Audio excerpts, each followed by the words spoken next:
પોતે ખાતો નથી ને બીજાને ખાવા દેતો નથી. ઘણા લોકોને કે મને તો હું તો નહીં ખાઉં, તને નહીં ખાવા દો. ધેનુકાસુર ફળ ઉગે છે આટલા બધા, પણ કોઈ સુખ, કોઈના સુખને જોઈ ન શકે એ ધેનુકાસુર છે. પોતે મળેલું સુખ ભોગવતો નથી ને બીજાને સુખ લેવા દેતો નથી. વૈષ્ણવની વિચારધારા બિલકુલ ઊંધી. મને ભલે ખાવા ન મળે, પણ તમારું પેટ ભરાય એટલે મારું હૃદય ભરાઈ જાય.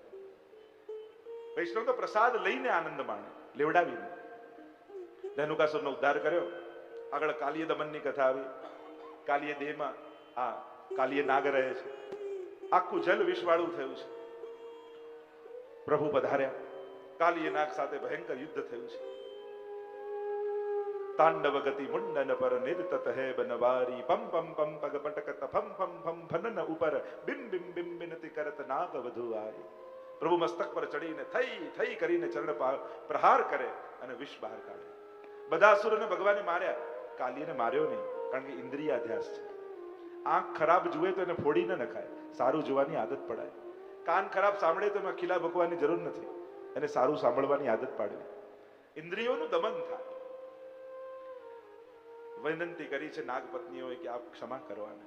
આપ તો કૃપાળુ છે, આપ તો કૃપા કરતા જ જાણો છો. ભય હતો ગરુડનો નાગને, પણ ચરણોનો છાપ પડી ગઈ મસ્તક પર એટલે ભય જતો રહ્યો. એટલે જ આપણે ત્યાં તિલક કરીએ છીએ ને. આ તિલક શું છે? પ્રભુનું ચરણારવિંદ. આમ ચરણ કોઈ મૂકે તો કેવી છાપ થઈ જાય? આ પ્રભુનું ચરણારવિંદ છે. અને જેના મસ્તક પર ચરણ હોય ને એને નિર્ભયતા પ્રાપ્ત થાય છે. એને પછી સંસારમાં કોઈનો ભય રહેતો નથી. કમથી કમ ઠાકોરજીની સેવામાં જઈએ ત્યારે જરૂર તિલક કરવું. આ જ વૈષ્ણવનો શણગાર છે, માલા ને તિલક. આયે મેરે નંદ નંદન કે પ્યારે, માલા તિલક મનોહર બાનો, ત્રિભુવન કે ઉજિયારે. આ બેથી જ વૈષ્ણવ શોભે. ક્ષમા કરે છે. આગળ ગાય અને ગોપોને પ્રભુએ દાવાનળથી બચાવી. ગૌચારણ કરવા પ્રભુ પધાર્યા અને ચારે બાજુ અગ્નિ લાગ્યો વનમાં. પ્રભુએ બધાને કહ્યું કે આંખો બંધ કરી લો. આંખો બંધ કરીને પ્રભુ દાવાનળનું પાન કરી ગયા. વિપત્તિ આવે ને સંકટ આવે ને ત્યારે પ્રભુ સામે આંખો બંધ કરીને બેસી જાઓ. પ્રભુ તમારા સંસારના સંકટરૂપ દાવાનળનું, સંકટરૂપ દાવાનળનું પાન કરી દેશે. આગળ વેણુ ગીતની કથા આવી. વેણુ ગીત પુનઃ યુગલ ગીત કી, રસ બરખા બરખાઈ, પ્રગટ ભય માર્ગ રીત દિખાઈ. અદ્ભુત કથા છે વેણુ ગીતની. ઠાકોરજી જ્યારે નિત્ય ગૌચારણ કરવા વનમાં પધારે, અને વનમાં પધારે ત્યારે બે શક્તિ ગોપીઓને આપતા જાય, દૂરદર્શન અને દૂર શ્રવણ. પ્રભુ વનમાં જે જે લીલા કરે એ ગોપીઓને અહીંયા ઘરે બેઠા દેખાય. ગૃહે ગૃહે ગોપ વધુ કદંબા, સર્વે મિલિત્વા સમવાપ્ય યોગમ, પુણ્યાની નામાની પઠંતિ નિત્યમ, ગોવિંદ દામોદર માધવે. અહીંયા ગોપીઓ બપોરના સમયે કામમાંથી નિવૃત્ત થઈ એક જગ્યાએ ભેગા થાય, અને વનમાં ઠાકોરજી ગૌચારણ સમયે જે જે લીલા કરે એ ગોપીઓને ઘરે દેખાય, દેખાય ને સંભળાય. અને ગોપીઓ એ લીલાનું અનુગાન કરે, અને એને કહેવાય વેણુ ગીત, યુગલ ગીત. આવો પ્રવેશ કરીએ વેણુ ગીતની ગાથામાં. મહાપ્રભુજીના સુબોધની જે અદ્ભુત છે આની ઉપર. ઠાકોરજી गायों ने गोपों ने लईने वृंदावन में प्रवेश करे छे. गायों और गोपों के साथ प्रभु ने वृंदावन में प्रवेश किया. प्रभु कैसे लग रहे हैं और वर्णन करते हुए सुखदेव जी कहते हैं, आइए महाप्रभु जी की दृष्टि से दर्शन कीजिए. ठाकुर जी केवा देखाय छे वृंदावन में प्रवेश करती समय. मस्तक ऊपर શું છે? કારણ શૃંગારની શરૂઆત મસ્તકથી થાય ને, એટલે મસ્તક ઉપર પહેલા દ્રષ્ટિ ગઈ. બરહા પીડમ, બરહા એટલે મોર, મોર પીછ મસ્તક પર છે. કેમ? એક તો નિષ્કામ પ્રાણી છે, તો કહ્યું મહાપ્રભુજી તો રસશાસ્ત્ર પ્રમાણે અર્થ કરે છે. મયુર જ્યારે રસવત્ત બને ત્યારે પોતાના પીછા ફેલાવીને નૃત્ય કરે. પ્રભુ મસ્તક પર મોર પીછ ધારણ કરે, કારણ પ્રભુ પોતે રસમય છે, રસો વૈસહ છે, અને ભગવદ રસનું દાન કરવા માટે વૃંદાવનમાં પધારે છે. એટલે પ્રભુ મસ્તક પર પીછું ધારણ કરે. પણ આપણે ત્યાં મુગટ સીધો ન ધરાય, ટેડો ધરાય.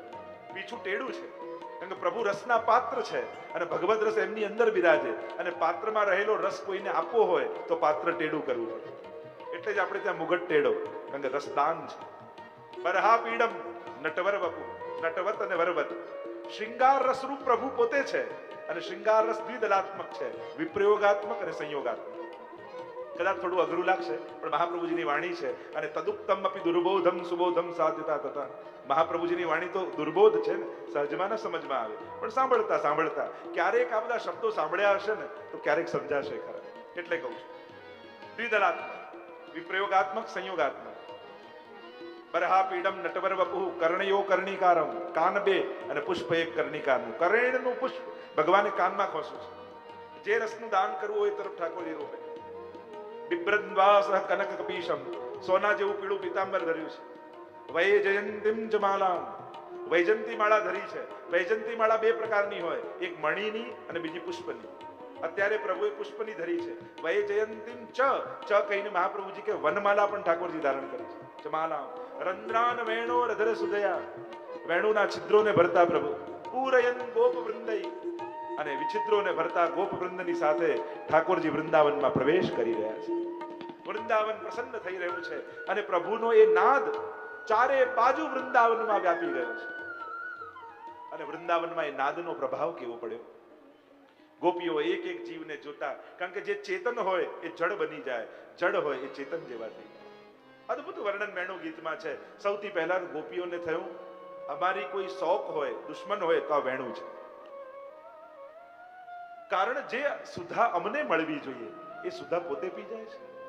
મહાપ્રભુજી કહે કે વેણુ પીતો નથી, એ તો વાટે છે, એ તો માધ્યમ બને છે. કારણ કે વેણુ ગીતમાં નાદ એ પાત્ર છે અને નાદરૂપી પાત્રમાં ભગવાન પોતાની સુધા પધરાવી અને ભક્તો સુધી પહોંચાડે છે અને સુધાનો સંબંધ કરાવે છે.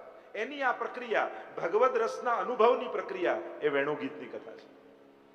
ગોપ્ય કિમાચરદેમ કુશલમ સ્મ વેણુ, એવું તે કયું ધર્મ વેણુએ કર્યો કે જે ધર્મ અમે નથી જાણતા. અમે વેદ રૂપા છીએ ગોપિયા, તો અમે કેમ ન સમજીએ જે વેણુએ કયો ધર્મ કર્યો, પ્રભુને કેમ આટલી પ્રિય છે. વેણુ કે બીજો મારામાં કોઈ ગુણ નથી, એક ગુણ એ છે જેનાથી પ્રભુને હું ગમું છું. ગોપીઓ કહે કયો ગુણ? વેણુ કહે કે ભગવાન જેટલું વગાડે ને એટલું જ વાગું છું. મારા પોતાના સ્વર ભરતી નથી એટલે પ્રભુને પ્રિય છે. ગોપીઓ કહે આ હરણીને તો જો, છે મૂળ છતાં એની આંખમાં અમને પ્રેમ દેખાય છે. મૂળને પ્રેમ ક્યાં ખબર પડે, પણ અમને તો એના નેત્રોમાં પ્રેમ દેખાય છે. આ વેણુનાદને સાંભળતા સાંભળતા ભગવદમય બની ગઈ છે. અરે આ ગાયને તો જો, ગાવશ્ચ કૃષ્ણ મુખ નિર્ગત વેણુ ગીત પિયુષ મુક્ત ભીત કર્ણ પુટઈ વિબંધ્ય. પોતાના કાનને દૂના બનાવી બનાવી અને ગાય એ સુધાના પાન કરી રહી છે. આ નાનકડું વાછરડું દૂધ પીતા પીતા અટકી ગયું. દૂધ નથી બહાર કાઢી શકતું, નથી પી શકતું, મોઢામાં કોળીઓ રહી ગયો છે.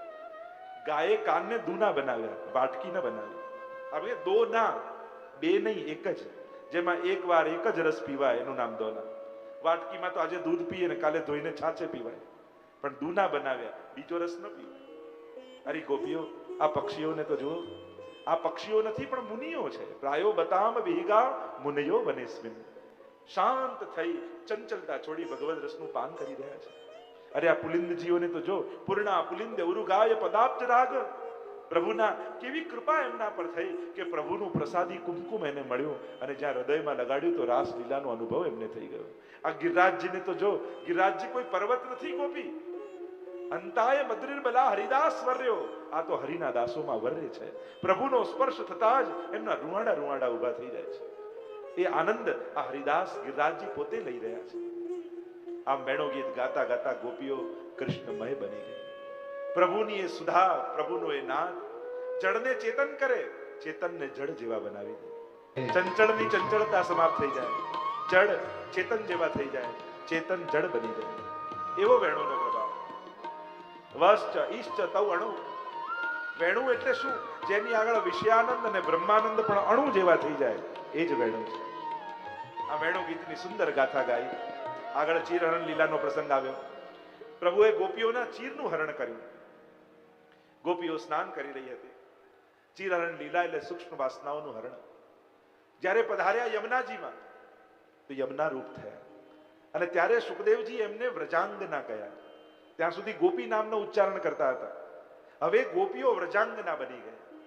વ્રજા એ યમુનાજીનું નામ છે અને યમુનાજીમાં પધાર્યા એટલે યમુનાજીએ પોતાના અંગ રૂપ કરી દીધા. રૂપ દેત આપ જૈસી 41 પદમાં એટલે જ કહ્યું ને. એટલે જ પુષ્ટિ માર્ગમાં સ્વીકાર નહીં પણ અંગીકાર છે.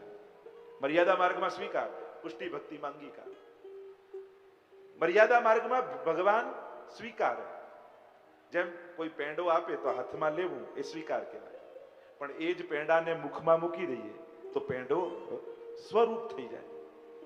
એ સ્વરૂપ શરીર રૂપ થઈ ગયું, એને કહેવાય અંગીકાર. અહીંયા પ્રભુ જે વસ્તુ લે છે એને ભગવદ રૂપ બનાવીને પાછું આપે છે. એટલે જ જારીજી લેવા જાઓ તમે બજારમાં ત્યારે ઘસીને જુઓ, ભાવતાલ કરો, બધું કરો, પણ એકવાર ભરીને ઠાકોરજી આગળ મૂકી પછી કે જારીજી પધરાવો, જારીજી ભરો, પછી યમુનાજી રૂપ થઈ ગયું, અંગીકાર થઈ ગયું.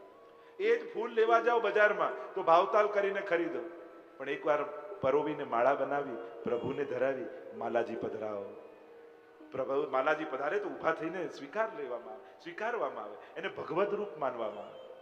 પછી વસ્ત્રજીની પણ આપણે ત્યાં સેવા થાય છે ને, કે પ્રભુએ ધરેલા વસ્ત્ર એકવાર ધર્યા, સ્વીકાર નથી કર્યા, અંગીકાર કર્યા છે, એ ભગવદ રૂપ થઈ ગયા. અને એટલા માટે મને ઘણી વાર એમ થાય, ઘણી જગ્યાઓમાં, દરેક જગ્યાઓમાં ભગવાનના ચિત્ર ને ભગવાનના સ્વરૂપ પધરાવવાની જરૂર ન હોય. એ જગ્યાઓમાં ઠાકોરજીની પ્રસાદી વસ્તુ પધરાવો ને તો એ ભગવદ રૂપ જ કહેવાય. કારણ કે બધે ભગવાનને પધરાવે એ યોગ્ય નથી. આજકાલ શું બધે સ્વરૂપો એટલા મળવા લાગ્યા, ચિત્રો એટલા મળવા લાગ્યા, લોકો ગમે ત્યાં પ્રભુને મૂકવા લાગ્યા. આપણે ઘણી વાર ઠાકોરજીને ગાડીના બોનેટ ઉપર ત્યાં ઉપર મૂકી દઈએ. ખરેખર જોવા જાવ તો એ ભગવાનની જગ્યા નથી. પ્રભુ તો રાજાધિરાજ છે, એ તો પાછળની સીટમાં આરામથી બિરાજ્યા હોય ને તો જ સારા લાગે. એમ દ્વાર ઉપર પણ ઘણી વાર તો ત્યાં ગાડીમાં આગળ પ્રસાદી ઉપરનો બાંધી દો કે પ્રસાદી માલા મૂકો તોય ચાલે, એ ભગવાન રૂપ જ કહેવાય. બધે ભગવાન જ પધરાવવાની જરૂર ન હોય, ભગવાનની પ્રસાદી વસ્તુ મૂકો તોય પ્રભુના આશીર્વાદ કહેવાય. ઘરની બહાર પણ ઘણી વાર લોકોને આમ શ્રીનાથજીનું ટાઇલ્સ લગાવી દે, પ્રભુનું મૂકી, તો ત્યાં પ્રભુને પધરાવવાની જરૂર ન હોય. ત્યાં પ્રભુની પ્રસાદી કોઈ વસ્તુ, સુદર્શનજીની કોઈ પ્રસાદી વસ્તુ પધરાવી દો. તો ઘણી વાર પ્રભુની વિભૂતિ અથવા પ્રભુની પ્રસાદી આ બંને પધરાવો ને તોય ચાલે. પણ બધે ઠાકોરજીને, મેં મારી ગાડીમાં આગળ ઠાકોરજી નથી રાખ્યા. હું તો એમ જ માનું કે આપણે ચલાવીએ ઠાકોરજી આરામથી આગળ બિરાજે, પાછળ બિરાજે તો શોભે. દરેક જગ્યા ભગવાનની નથી. અને હવે તો લોકો એવા ખેલ કરે, પેલું હનુમાનજીને બિચારાને એવા લટકાવે કે આમ ગદા લઈને ઉડતા હોય ઘણા કાચ આગળ, આમ નહીં પેલા મળે, એટલે જેવી કાર ચાલે તો પેલા હનુમાનજી ઉડ્યા જ કરે.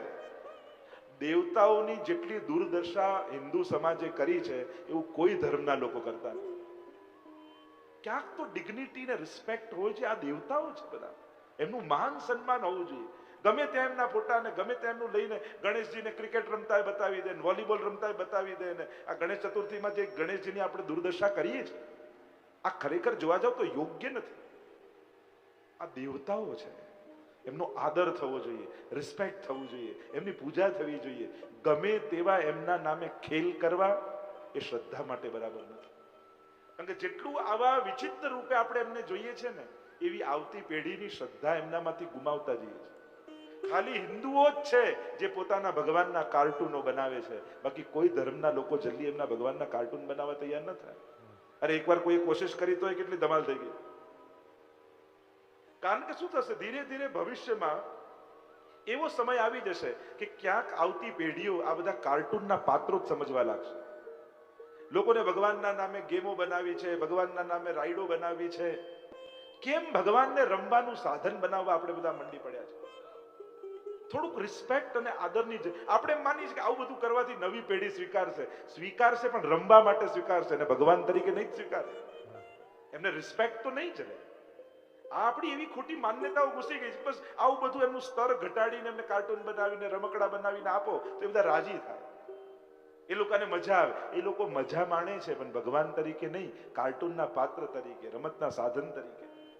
એને આદર જગાવો. આ ભગવાન છે, આપણા ગોડ છે, એનો કેવો આદર, કેવો રિસ્પેક્ટ આપણે રાખવાનો. કારણ કે જ્યાંથી આદર જતો રહે ને ત્યાંથી પછી બધું જતું રહે.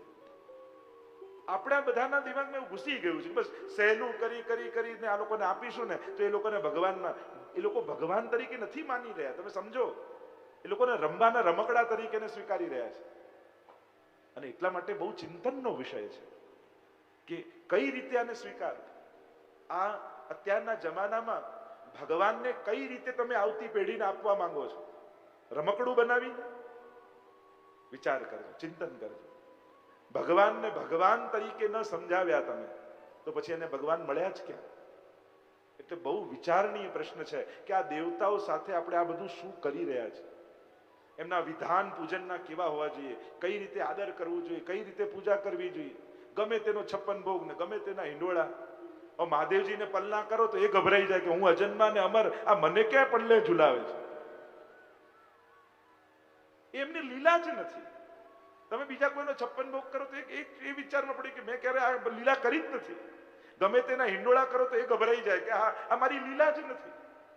અન્નકૂટ ગમે ને તેના તમે ગણપતિજીને અન્નકૂટ કરો તો એ ગભરાઈ જાય કે આ કરે છે શું મારી જોડે.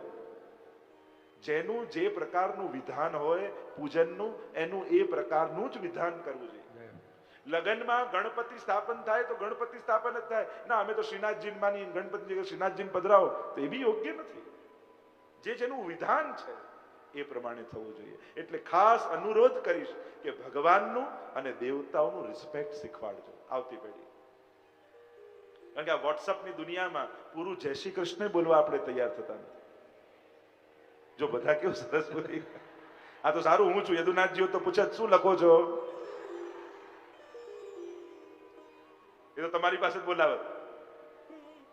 તો જેસ કે કરી પછી ઘણા ભવિષ્યમાં એવું જ થઈ જશે કે બસ જેસ કે જ બોલે. જેમ આપણે સર્ચ એન્જિન યુઝ કરીએ છીએ ને ગૂગલ, હવે ગૂગલનું ફૂલ ફોર્મ શું થાય?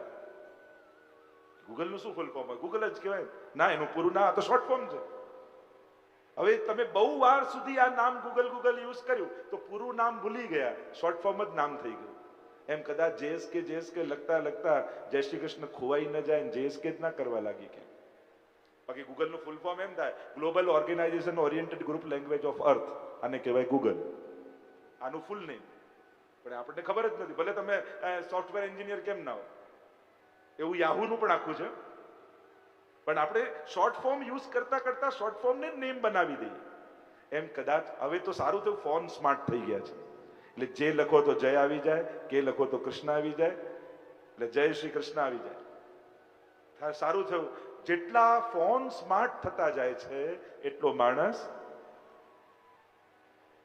તમે કહો છો હું નથી કહેતો, હું તો કહું છું સ્માર્ટ જ છે. અને એટલા માટે ક્યાંક રિસ્પેક્ટ જાળવવાની આપણે બધાએ જરૂર છે. ભગવાનને કેવું રિસ્પેક્ટ અપાય, દેવતાઓને કેવું રિસ્પેક્ટ અપાય. કારણ કે પ્રસંગોના નામે યા સમજાવવાના નામે, સરળીકરણના નામે કે સરળ કરીએ ક્યાંક આપણે છીછરું ન બનાવી દઈએ, એનું ધ્યાન ચોક્કસ રાખજો. બાળકોને ભગવાન માટે આદર થાય એવું કરો. ખાલી ભગવાનને હાથમાં ચોપડી રૂપે યા કંઈ ગેમ રૂપે લઈને ફરે, એનાથી એની ભક્તિ નથી થઈ જતી. હું તો પાઠશાળા પણ જ્યાં ચાલતી હોય ને એમને કહું, ટીચરને કહું, બહુ ભણાવી દેવા કરતા કંઈ બહુ યાદ રહે કે કૃષ્ણએ શું કર્યું, આ કર્યું, એના કરે એમને શ્રદ્ધા જાગે એવું ભણાવો, એને ભાવના થાય. ટીચરનું કામ શ્રદ્ધા પેદા કરવાનું છે. બસ શ્રદ્ધા જાગી જશે ને પછી આપમેળે ભગવાન તરફ ગતિ કરશે. તો આ જરૂર છે, આ થોડું વિચારણીય પ્રશ્ન છે. એટલે દરેક જગ્યાએ ભગવાનના સ્વરૂપોને મૂકવાની જરૂર નથી. એમની પ્રસાદી વસ્તુ, એમના વિભૂતિ રૂપ વસ્તુઓ મૂકવામાં આવે, એ જ એ સ્થાન એમના માટે બરાબર કહેવાય. તો જે વાત આપણે કરી રહ્યા છે, ચિરહરણ લીલાનો પ્રસંગ, પ્રભુએ વ્રજાંગના યમુનાજી રૂપ બન્યા એટલે રાસના અધિકારી થયા. કારણ કે તનુ નવત્વનું દાન શ્રી યમુનાજી કરે છે અને ગોપીજનોને તનુ નવત્વની પ્રાપ્તિ થઈ. હવે આ દેહથી રાસનો અનુભવ થશે. આગળ યજ્ઞપત્નીઓ પર કૃપા કરી એની કથા આવી, એની આગળ ગોવર્ધન યાગની કથા આવી. એકવાર જયારે નંદ બાબાને યાદ આવ્યું કે અરે વર્ષ પૂરું થવા આવ્યું, હજી સુધી ઇન્દ્રયાગ કર્યો નથી અને ઇન્દ્રયાગ થયો નથી, એટલે બધા જ વ્રજવાસીઓને બોલાવ્યા. આખો ચોક નંદાલયનો ભરાઈ ગયો. ચોક ભરાયો, ઉભા થયા નંદ બાબા. વ્રજવાસીઓ, દર વર્ષે આપણે ઇન્દ્રનો યજ્ઞ કરીએ છીએ, વર્ષ પૂરું થવા આવ્યું, હજી ઇન્દ્રયાગ થયો નથી. આજે ને આજે બધા ઘરે જઈને સુંદર સુંદર સામગ્રીઓ સિદ્ધ કરો અને કાલે આપણે ઇન્દ્રનો યાગ કરીશું. અને બીજા દિવસે તૈયારીમાં બધા જ વ્રજવાસીઓ લાગી ગયા. અને બધા ગયા એટલે પ્રભુ નજીક આવ્યા. 7 बरस को सांवरो बोलत है तुकराए. बाबा ये इंद्र कौन है? अरे लालन तुम इंद्र को नहीं जानो? वर्षा के देव हैं. ये वर्षा करे तो घास उगे, घास उगे આપણે ગોપાલક, ગાયો ચરે અને ચરે તો દૂધ આપે અને દૂધ દ્વારા આપણો નિર્વાહ ચાલે. અને પ્રભુ કૃપાળુ, પ્રભુ કર્મનો સિદ્ધાંત સમજાવવા લાગે. ગીતાજીનું બીજ કર્મના સિદ્ધાંતનું આ ભાગવતજીના ગોવર્ધન યાગમાં છે. કર્મણા જાયતે જંતુ કર્મણૈવ વિલીયતે સુખમ દુઃખમ ભયમ ક્ષેમમ कर्मणैवाभिपद्यते। पिताजी, सब कर्म से होता है, कर्म से ही मनुष्य सुख दुख को प्राप्त होता है। ये इंद्र कौन करने वाला? इंद्र तो देवता છે, એનો એક અધિકાર છે, એને કારણે બધું ચાલતું નથી. આ કોઈ વેદોક્ત યજ્ઞ નથી અને વેદ વિરુદ્ધનું કર્તવ્ય કર્યું એટલે ભગવાનને નિષેધ કર્યો. કર્મથી બધું થાય, સુખ દુઃખ આદિ અનેક કર્મના સિદ્ધાંતની ચર્ચા ગીતાજીમાં તો ભગવાને વિસ્તારથી કરી છે. પણ ભગવાન કહે કર્મથી મુક્ત કરાવનારો પણ હું છું. મેં તો પહેલા જ કહ્યું હતું ને, આપણે એમ માનીએ કે કર્મથી થાય, કોઈ કહે ભાગ્યથી થાય, પણ ઘણીવાર આશીર્વાદથી પણ થઈ જતું. કર્મની ઉપર પણ ભગવાનની કૃપા છે. એટલે તો ગીતાજીમાં ભગવાને કહ્યું સર્વધર્માન પરિત્યજ્ય મામ એકમ શરણમ વ્રજ અહમ ત્વા સર્વ પાપેભ્યો મોક્ષયિષ્યામિ મા શુચિ. હું તને તારા અપરાધોમાંથી મુક્ત કરાવીશ. કર્મથી છોડાવનારા પરમાત્મા છે.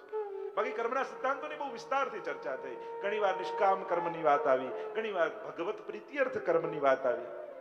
એટલે જ કહ્યું કે કર્મના સિદ્ધાંત માટે ભગવાને પણ ગીતાજીમાં સંચિત કર્મ, ક્રિયમાણ અને પ્રારબ્ધ 3 પ્રકારની ચર્ચા કરી. હમણાં જે કર્મ કરીએ ક્રિયમાણ કહેવાય, જે કર્મો ભેગા થાય અને ગત જન્મના કર્મો ભેગા થઈને આ જન્મના ભેગા થઈને આવતા જન્મમાં આવે એને પ્રારબ્ધ બનીને આવે, ભાગ્ય બનીને આવે. અને એટલા માટે આપણા બધાનું નસીબ આપણે જાતે જ લખ્યું છે. કર્મ એ નસીબ લખવાની કલમ છે. અને એટલા માટે તુલસીદાસજીએ કહ્યું છે કોહુ કાહુ ન કોહુ સુખ દુઃખ કર દાતા નિજ કૃત કર્મ ભોગ હી સબ્રાતા. કોઈ કોઈને સુખ નથી આપતું, કોઈ કોઈને દુઃખ નથી આપતું, બધા પોતાના કરેલા કર્મો જ ભોગવે છે. તુલસીદાસજી કહે આપણા જ કર્મો કોઈ ને કોઈ રૂપે આપણી સામે આવે છે.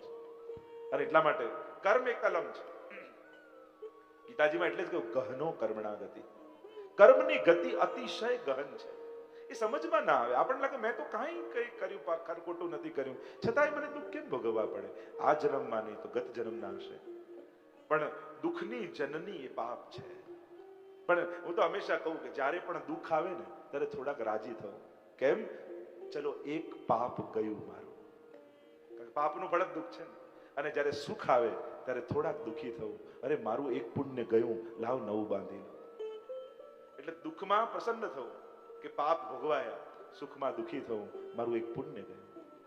સુખનું મૂળ પુણ્યમાં રહેલું છે. અને એટલા માટે માણસે પુણ્યમાં સદાય, પુણ્યના જ્યારે પણ અવસર મળે તો ચૂકવા નહીં. અને આજે જે કાંઈ પણ સુખ છે એ પુણ્યોને કારણે ભોગવી રહ્યા છે. એ તો ઘણીવાર એમ લાગે કે પેલા જેવી મહેનત તો મેં કરી નથી, એના જેવો હોશિયાર હું નથી, છતાં એના કરતા સુખ મને વધારે કેમ? કારણ કે ગયા જન્મના પુણ્યો તારા સામે આવે છે. તો ભગવાન કહે કર્મણા જાય તે અને યજ્ઞ કરવો જો હોય ને પિતાજી તો સામે ગિરિરાજ બાવા છે એનો યજ્ઞ કરો, ગોવર્ધન યાગ કરો, ગાયોની પૂજા કરો, ગિરિરાજજીનું પૂજન કરો. કારણ કે સાચા સુખના દાતા તો ગિરિરાજજી છે. એ વાદળોને રોકીને વર્ષા લાવે છે. ભગવાન બહુ સાયન્ટિફિકલી કરે છે. વરસાદ લાવનાર તો એ છે. નંદ બાબા કહે પણ ગોવર્ધન યાગ કઈ રીતે કરવું અમે તો જાણતા નથી, હું તમને બતાવીશ. બ્રજવાસીઓને કહ્યું છે જે જે સામગ્રી સિદ્ધ કરી હોય લઈને આવી જાઓ સવારે નંદાલયમાં. ઘરમાં જે દહીં દૂધ પડ્યું હોય લઈને આવી જાઓ. અને જ્યાં સવાર પડી ત્યાં તો સમગ્ર બ્રજવાસીઓ નંદાલયમાં ભેગા થઈ ગયા. કોઈ દહીંની મટકી, કોઈએ દૂધની મટકી, કોઈએ વિવિધ પ્રકારની સામગ્રીઓ લીધી છે. અને ઠાકોરજી, બલદાવજી, નંદ બાબા બડે નન કો આગે લે ગિરધર શ્રી ગોવર્ધન પૂજન આવે. ગોવર્ધન પૂજા કરવા માટે પ્રભુ પધાર્યા છે. કોઈ ઝાંઝ વગાડે, કોઈ પખાવજ વગાડે, કોઈ વેણું વગાડે છે. મંગલ વાદ્ય વાગી રહ્યા છે.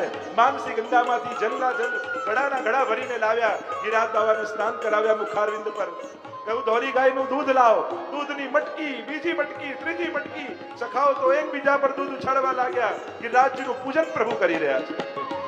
સામગ્રી આવી પ્રભુને ધરી ગિરિરાજ બાબાને.